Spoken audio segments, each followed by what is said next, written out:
Balita mula sa lungsod ng Marikina, isang bahay ang pinasok na magnanakaw, natangay ang TV, laptop, computer at iba pang mamahaling kagamitan. Ang krimen ay naaktuhan sa CCTV. Si Cesar Apolinario, naka-alerto 24. Mula JP Rizal, Barangay Lamuan sa Marikina, pumasok ang taxi na ito sa Sunny Square Drive pasado alas 4 ng madaling araw noong June 19.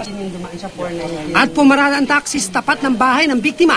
Lumabas ang driver at tila nag-inspeksyon sa paligid, saka pumasok sa compound. Halos 10 minutong tumagal ang sospek sa loob ng bahay. Paglabas nito, bit-bit na ang bag at laptop. Hindi pa nakontento ang sospek, pumasok muli sa compound. Paglabas, buwat-buwat na ang 21 inches na TV. Ayon sa may-ari ng bahay na nakiusap na itago ang kanyang pagkakakilanlan, pinutas daw ng suspect ang pinto para makapasok sa loob ng kanilang bahay. Natutulog daw sila nang pumasok ang kawatan.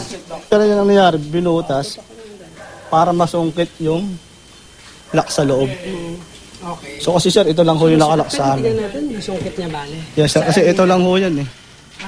Okay. So nung nabutas niya to, sungkit na niya.